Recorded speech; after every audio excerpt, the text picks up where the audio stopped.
लाल लाल खियाई, लाल लाल चारा खियाई तबे ना पियर पियर हमार भैंस दूध देई। इन लोग के मालूम है ना ससुर लोग केहू हमारे हम पूरा गांव से अलग रहिला, हम पूरा गांव गिरा क्षेत्र से अलग रहिला।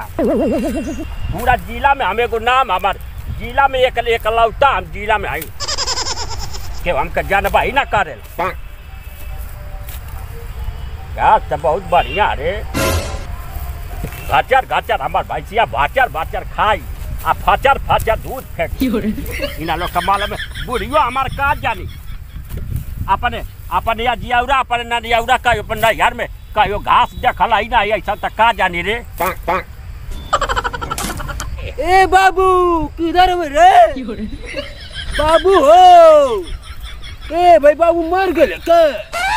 सुबह यहाँ के निकले लो चले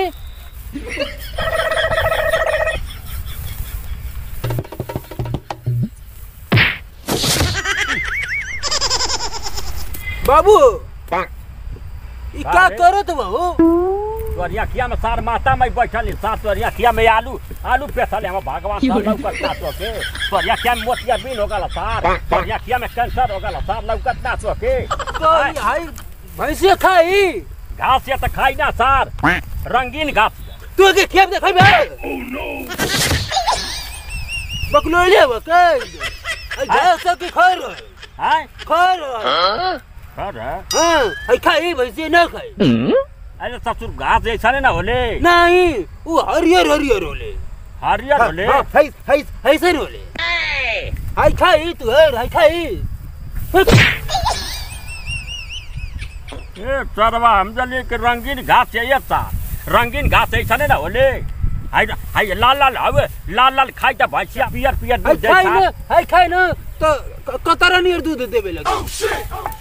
एला समझावे इला सब समझावे जाइला सुबह एक आवारा नियर निकले ले घर में से समझावे इला सा।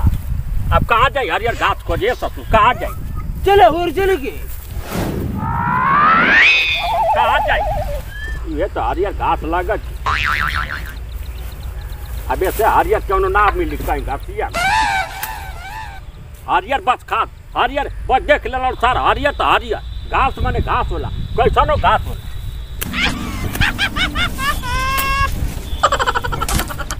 यो हरियर घासिया एक नंबर का यो आइलैया। अब फिर किधर गइला? अरे मर्द उनसे तो हमर जीव कबाड़ में हो गिला। हरियर घास कहाँ से लिया? कहाँ से लिया हरियर घास? हरियर हरियर बस घास क्या है? अरे भाई अरे काट करे भैया क्या भइल? अरे देख क्या भइल? पिछवारो देख काट करे भैया नहीं मेरे ये तो लपटौना धसल है। अरे बाप रे बाप लपटौना अरे बस देख रे पछवा काट लपटौना आऊ ए ता पिछवा देखा काट देख रे तो तुदा ए मेरे लपटौना था का से का रे देखा ये तो धसल है। अरे बाप रे बाप ई कुल का करे तो घास काटत रहलिए सर घास घसिया में कट कर रहल आई कटत रहल हां वे काटत रहलिए बकलो ले वो के आई खाई का भैंसिया अपन आइडा काला साथ हरियर घास काटिया हरियर घास अपन काला लपटौना पिछवाड़ा बा तोरी इंजन पर लपटौना धसल अरे घसिया काटत रहलिए यही में कटका हो गइला ए ये लपटौना करे तो हट घास है ये हमारे गरिया हमारे पिछवा काट दे रे छोड़ा दे जल्दी हो गिरी गल बार मोर बाप बा